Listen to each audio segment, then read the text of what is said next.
최근 들어 세상을 놀라게 하는 새로운 해석이 잇따라 나오고 있습니다. 하늘에 빛이 흐려지고 서남에서 거센 바람이 몰아치며 사람들의 마음이 서로 등을 돌리는 시기가 오면 이 땅의 기온이 크게 뒤바뀔 것이라는 말이 전해집니다. 그때 동쪽에서 한 인물이 등장해 무너질 세상을 바로잡으리라는 구절이 오래된 정답록에 실려 있는데 요즘 들어 유난히 많은 이들의 입에 오르내리고 있습니다. 수백 년 전 적힌 기록이 왜 지금 이토록 주목을 받는 것 같다. 해석자들은 한결같이 지금이 바로 그때라고 주장합니다. 사회 전반에 불안이 첩초히 쌓이고 믿어야 할 이조차 믿기 힘든 상황 속에서 민심은 달라지고 외부의 그림자는 점점 더 짙어지고 있습니다. 오래된 책 소문잔이 마치 현실로 튀어나온 듯 예언서의 구절들은 현재 한반도의 모습과 겹쳐 보입니다. 그러나 이 해석은 단순히 정치적인 국면만을 뜻하는 것은 아닙니다. 경제, 사회, 문화 곳곳에서 균열이 벌어지고 있으며 사람들은 서로를 신뢰하지 못하고 속 깊은 불만이 굶어가고 있습니다. 이런 상황 속에서 머지않아 특별한 존재가 나타날 것이라는 말은 이제 낯설지 않게 들립니다. 정답록은 조선 중기 이후 민간에서 은밀히 전해 내려온 예언서로 왕조의 흥망성쇠뿐 아니라 백성의 삶과 시대의 운명까지 내다본 책으로 알려져 있습니다. 세월이 흐르며 수많은 판본이 만들어졌고 그 안에는 정시성을 가진 인물이 새 질서를 세운다는 이야기가 거듭 등장합니다. 후대 사람들은 그 인물을 정도련이라 부르며 구세주와 같은 상징으로 여겨왔습니다. 그렇다면 왜 지금 이 시점에서 그 인물에 대한 관심과 해석이 폭발적으로 늘어나고 있는 것일까? 해석자들은 오늘날의 사회적 혼란이 예언 속 마지막 징조와 놀라운 만큼 닮아 있다고 말합니다. 그들이 특히 주목하는 징조는 다음과 같습니다. 첫째로, 지도층을 향한 깊은 불신이 사회 전반에 퍼지고 있습니다. 사람들은 지도자의 발언을 곧이곧대로 받아들이지 않고 그 뒤에 보이지 않는 세력이 숨어 있다고 의심합니다.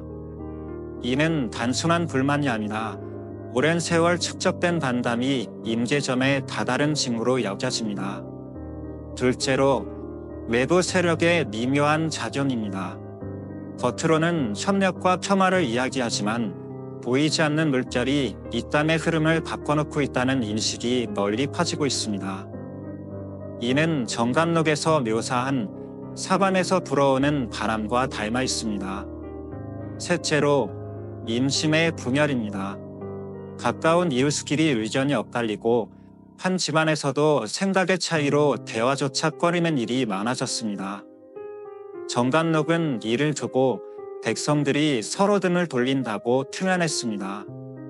넷째로, 예기치 못한 자연과 사회의 변화입니다. 계절과 날씨가 어긋나고 생활 양식이 과거와 달라지나 곳곳에서 크고 작은 사건이 이어집니다. 해석자들은 이러한 현상을 세상의 기운이 바뀌는 전조라고 해석합니다. 이러한 징조가 모일 때 정감록은 한 인물의 등장을 예고합니다. 그는 이름도 출신도 뚜렷하지 않지만 백성들에게 구원자로 느껴질 만한 힘과 영향력을 지닌 존재합니다. 후대 사람들은 그를 정도련이라 불러왔습니다. 그러나 원전에는 정도련이라는 단어가 등장하지 않고 단지 정시성을 가진 이 혹은 진인이라 기록되어 있습니다. 시간이 흐르면서 이 인물의 형상이 정도련이라는 구체적 이름으로 굳어졌습니다. 해석자들이 전하는 정도련의 특징은 이렇습니다. 혼란이 극에 달했을 때 나타나며 낡은 질서를 뒤엎고 새로운 체계를 세우고 백성의 마음을 하나로 모으며 한반도의 운명을 회복하는 역할을 한다는 것입니다. 그들은 지금이 바로 그러한 절정으로 향하는 길목이라 주장합니다. 정치의 불안, 사회의 갈등, 외부의 압력이 동시에 겹치는 시기는 역사 속에서도 몇 차례에 불과했고 그때마다 큰 전환점이 찾아왔습니다. 물론 어떤 이들은 정당록의 예언을 그저 옛 이야기로 치부합니다. 그러나 조선 후기부터 근현대에 이르기까지 여러 격변의 순간마다 정당록의 구절과 현실이 겹쳐진 사례가 적지 않았습니다. 임진왜란, 경자호란, 동안 농민운동, 해방 직전의 혼란기까지도 마찬가지였습니다. 오늘날 해석자들은 말합니다. 이제 마지막 징조가 보입니다. 하늘의 흐름이 바뀌고 땅의 숨결이 달라지고 있다. 백성의 탄식이 깊어질수록 새로운 기운이 모이고 있다. 머지않아 동쪽에서 한 인물이 나타날 것이다. 그는 오래된 질서를 허물고 무너진 세상을 바로 세울 것이다. 비록 많은 이들이 그의 참모습을 알아보지 못하겠지만 그의 발걸음은 이미 이 땅을 향해 다가오고 있다고 합니다. 이러한 이야기는 단순한 상상이 아니라 정단록과 그와 유사한 예언서들, 그리고 수많은 해석자들의 공통된 분석에서 도출된 결론이라 할 수 있습니다. 그렇다면 그 인물은 언제, 어떤 모습으로 세상에 나타날까? 지금부터는 정보련이 등장하기 직전의 전조와 그가 걸어가게 될 길에 대한 구체적인 해석을 전하겠습니다. 끝까지 귀 기울이면 그 형상이 조금은 보일 것입니다. 정단록과 여러 예언서들은 한 목소리로 강조합니다. 구세주가 나오기 전 세상은 반드시 심각한 혼란의 시기를 거친다는 사실을 말입니다. 이 혼란은 하나의 사건으로 끝나는 것이 아니라 정치, 경제, 사회, 자연 등 여러 방면에서 동시다발적으로 터져나오는 흐름으로 묘사됩니다. 해석자들이 지목하는 첫 번째 전조는 지도침의 붕괴와 신뢰 상실입니다. 백성은 지도자의 말을 더 이상 믿지 않고 지도자는 백성을 한낱 수치와 데이터로만 바라보는 시대가 온다고 합니다. 서로의 믿음이 송두리째 무너지는 상황이 예고된 것입니다. 둘째는 외부의 그림자입니다. 겉으로는 화합과 협력을 내세우지만 보이지 않는 곳에서 외세의 힘이 물밀에서 움직이며 나라의 운명을 바꾸려 한다고 합니다. 무역, 외교, 기술, 자원, 문화의 작은 끈들이 얽히고 풀리며 결국 그 실마리 다 국가의 흐름을 바꾸는 쪽으로 작용한다는 것이죠. 백성들은 그 과정에서 알 수 없는 불안과 불투명한 그림자를 느끼게 됩니다. 셋째는 민심의 분열입니다. 가까운 이웃조차 의견이 맞지 않고 한 집안 안에서도 대화가 끊기는 일이 잦아집니다. 함께 살아온 공동체의 끈이 서서히 약해지며 보이지 않는 장벽이 사람들 사이에 세워집니다. 옛 예언서들은 이를 두고 백성이 서로 등을 돌리고 웃음 속에 칼을 감춘다고 비유했습니다. 넷째는 자연과 땅의 이산입니다. 하늘의 빛이 달라지고 계절이 제자리를 잃어버립니다. 비가 와야 할 때 오지 않고 때로는 홍수가 덮치며 땅 속에서 낯선 기운이 꿈틀거리는 듯한 사건이 이어집니다. 지역마다 작은 이산 징후들이 쌓여가면서 해석자들은 이를 세상의 기운이 바뀌는 신호로 풀이합니다. 이 네 가지 전조가 겹쳐 나타날 때 예언은 한 인물이 세상에 드러난다고 전합니다. 그가 누구인지 어떤 모습으로 올지는 아직 베일에 쌓여 있으나 많은 이들은 그 순간이 이미 가까이 다가오고 있다고 믿습니다. 이 인물은 단순한 권력자가 아니라 흩어진 민심을 모아 세상의 판도를 근본적으로 바꾸는 존재로 묘사됩니다. 정단록 원문에는 그에 대해 이렇게 기록되어 있습니다.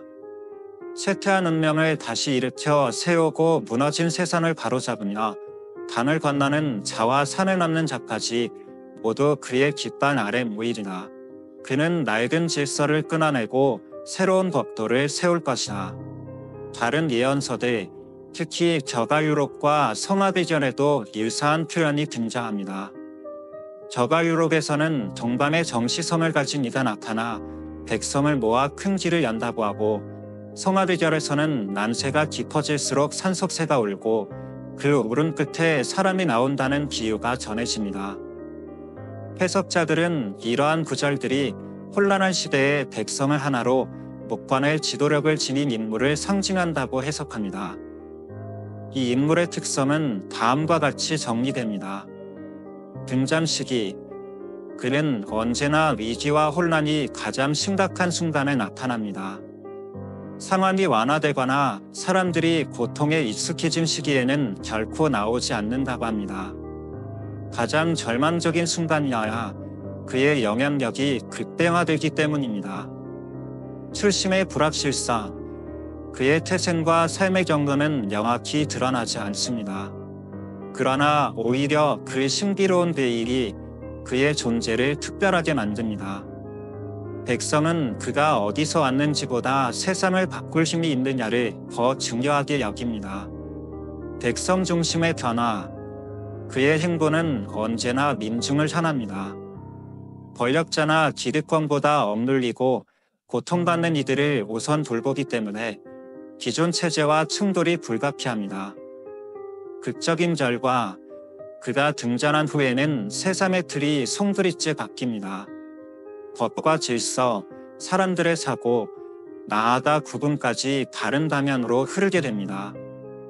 해석자들이 주목하는 지점은 오늘날 한반도의 현실이 이 조건들과 상당히 겹친다는 사실입니다.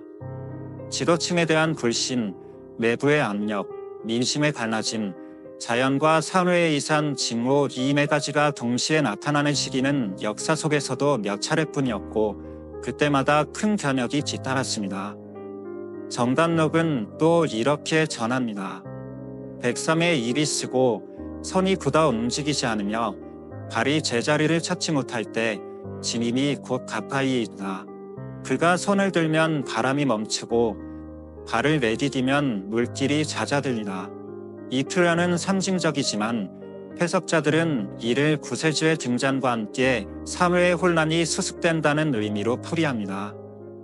그렇다면 왜 많은 해석자들이 특별히 2025년을 강조하는 것일까? 흥미로운 점은 정단록과 유사한 예언서들이 특정 연도를 직접 언급하지는 않는다는 사실입니다. 개신 천문현상, 계절의 흐름, 사회의 균열, 정치적 국면, 그리고 인물의 출현을 은유적으로 기록합니다. 그러나 이 상징들을 해석하는 과정에서 여러 해석자들이 공통적으로 같은 시점을 가리키고 있음을 발견했고 그 해가 바로 2025년이라는 것입니다. 먼저 주목되는 것이 주기적 구분 변동설입니다. 해석자들의 주장에 따르면 한반도의 구분은 약 60년에서 80년 주기로 큰 전환점을 맞이한다고 합니다. 이러한 흐름은 첨단 지지의 순환과도 연관이 있다는 해석이 많습니다. 실제로 1860년대의 동학 농민운동, 1940년대의 해방과 전쟁, 2000년대 초반의 사회적 구조 변화가 그 예로 거론됩니다. 단순히 재산만 해도 다음 큰 변동의 시점은 2020년대 중반에 집중된다는 것이죠. 둘째는 징조의 동시 출현입니다. 2025년을 거론하는 해석자들은 특정 분야의 변화가 아니라 사회, 경제, 외교, 자연 등 여러 방면에서 신호가 한꺼번에 나타난다는 점에 주목합니다. 민심의 극단적인 분열, 불안정한 정치구조, 주변 강대국의 미묘한 움직임, 기후이상과 예기치 못한 재해 등이 동시에 겹침의 상황은 역사적으로 네 큰 변화를 불러왔습니다. 셋째는 지도자의 운세와 국가의 흐름이 맞물리는 시점입니다. 정답록과 유사한 예언서에서는 한 나라의 운명이 지도자의 길과 연결되어 있다고 봅니다. 이는 특정 개인의 능력을 논하는 것이 아니라 지도자의 성향과 시대적 조류가 얼마나 조화를 이루느냐에 따라 부분이 바뀐다는 뜻입니다. 최근 몇 년간의 흐름은 국가의 기운이 기울고 새로운 인물이 부상할 시기가 다가온다는 패턴과 비슷하다는 분석이 나옵니다. 넷째는 천문과 지상의 변화입니다. 일부 해석자들은 별자리와 태양, 달의 움직임을 꾸준히 지적해왔는데 2025년 무렵 매우 드물게 나타나는 천문현상들이 겹친다고 말합니다. 예언서에 하늘의 문이 닫히고 땀의 기운이 치솟는다 는 구절이 이러한 현상과 맞닿아 있다는 해석입니다. 정단록에는 또 이런 말이 나옵니다. 하늘의 별이 3번 떨어지고 바람이 사흘간 머무르면 백성의 입에서 이름 없는 이름이 옮으리다. 해석자들은 여기서 이름 없는 이름을 곧 정도령으로 보고 그 시기가 혼란의 정점과 겹친다고 풀이합니다. 다섯째는 인간 전승과 설화의 재등장입니다. 최근 들어 잊혀졌던 이야기들이 다시 사람들 사이에서 회자되고 있습니다. 계룡산, 지리산, 태백산 등 특정 산맥을 중심으로 이곳에서 새로운 인물이 내려온다거나 잠들어 있던 진임이 깨어난다는 설화가 다시 신을 얻고 있습니다. 흥미로운 점은 이러한 이야기들이 언제나 역사적 접변의 직전에 반복되어 등장했다는 사실입니다. 여섯째 징조로 꼽히는 것은 바로 심리적 한계입니다. 국민 재개인의 마음속에 쌓여온 피로와 불신, 무력감이 임재선을 넘어설 때 새로운 지도자가 나올 가능성이 가장 높다고 합니다. 사회 전반이 더는 이렇게는 살 수 없다는 분위기에 휩싸이면 변화를 받아들일 준비가 집단적으로 갖추어지기 때문입니다. 해석자들은 지금이 바로 그 시점이라고 말합니다. 정단록의 예언은 구체적인 날짜를 적지 않지만 그 문장을 지금의 현실에 맞춰 읽어보면 매우 상징적으로 다가옵니다. 열의 9이 등을 돌리고 하나가 하늘을 바라볼 때 세상을 새로 쓰는 자가 옵니다. 이는 혼란의 와중에도 끝까지 변화를 염원하는 소수가 존재하고 그들의 열망이 구세주의 등장을 불러온다는 뜻으로 해석됩니다. 많은 해석자들은 이렇게 말합니다. 2025년은 한반도의 구분이 갈라지는 기로가 될 가능성이 크며 지민의 발걸음이 들려올지도 모르는 해하고 그리고 그 순간 바람이 멎고 물결이 잠잠해지리라는 구절이 여러 예언설에서 반복적으로 등장합니다. 이는 곧 정도량의 등장이 사회적 혼란을 수습하고 부군을 회복시킨다는 상징으로 풀이됩니다. 또한 격아일록에서는 별표로 붉은 돼지의 때 팔만이 하나로 통합된다. 별표는 말이 나옵니다. 일부 해석자들은 이를 2025년 음력 9에서 10월, 즉 한반도의 통일 혹은 대전환이 이루어질 시점으로 해석합니다. 정도량이 나타나 잃었던 질서를 되찾고 나라를 하나로 묶는 계기가 된다는 것입니다. 같은 맥락에서 별표, 붕인이 증사년의 등장에 천하를 통일한다. 별표는 기록도 전해지는데 여기서 붕인은 정도량을 상징하며 2024에서 2025년 사이에 나타나 큰 역할을 한다는 해석이 뒤따릅니다. 또 다른 예언 구절인 별표, 옷과 음식을 자루에 담으라. 별표는 말은 다가올 혼란과 재난의 계기하라는 정보로 해석됩니다. 이는 정도량이 나타나기 전 백성들이 생존수단과 지혜를 증기해야 한다는 전조로 받아들여집니다. 마지막으로 송합이절에서는 별표 이로움은 오직 전에 있다 별표는 표현이 나오는데 해석자들은 여기서 말하는 전이 바로 정도량을 가리킨다고 설명합니다. 즉, 구세주의 출현에 모든 희망을 지칩니다. 국가와 백성이 구원받을 수 있다는 메시지입니다. 지금까지 우리는 예언의 언어 속에 담긴 정도량의 등장을 따라가 보았습니다. 이것이 단순한 옛 전설이 아니라 2025년이라는 구체적인 시점에 맞물려 세상 무게 있게 읽히는 이유가 바로 여기 있습니다. 해석자들에 따르면 지도 구조의 재편, 사회적 통합, 생존 기반의 안정, 구글의 회복은 모두 한 인물을 중심으로 순차적으로 이루어질 수 있습니다. 여기서 말하는 예언 속 인물의 등장은 단순히 영웅 한 명의 출현이 아니라 새로운 시대의 문이 열리고 한반도의 운명이 근본적으로 전환되는 대격변을 상징합니다. 그래서 많은 이들이 이 시기를 구세주의 시대라 부르며 그것은 한반도라는 지역적 차원을 넘어 동아시아와 세계 전체에도 직접적인 파급력을 미칠 것이라고 전합니다. 정단록과 유사한 기록들 속에서 반복적으로 언급되는 별표, 새벽의 빛이 새봉우리를 넘어온다. 별표는 표현은 오랜 혼돈과 어둠이 끝나고 새로운 질서가 자리 잡는 순간을 가리킵니다. 해석자들은 이 빛을 정도령의 출현으로 해석하며 그때부터 방황하던 민심이 안정을 되찾고 혼란은 서서히 가라앉는다고 풀이합니다. 정치적으로는 안정이 찾아오고 백성들의 삶에는 다시 숨쉴 여유가 생기며 억눌렸던 기회들이 열리게 된다는 것입니다. 정도령의 시대에 들어서면 국가체계가 근본적으로 기약됩니다. 백성을 짓누르던 낡은 제도와 불합리한 법은 사라지고 민심을 바탕으로 한 새로운 규율이 세워집니다. 행정은 간결하고 투명해지며 정책은 단기적 실적보다 장기적 번영과 안정에 초점을 맞추게 됩니다. 해석자들은 부군 회복의 열쇠는 제도 개혁과 더불어 사회 전체의 신뢰가 다시 살아나는 것이라고 강조합니다. 또한 별표 8단이 하나로 모입니다. 별표는 구절은 단순한 정치적 통일이 아니라 분열과 상처를 넘어 서로를 치유하고 새로운 미래를 함께 설계하는 민족적 화해와 통합을 의미한다고 풀이됩니다.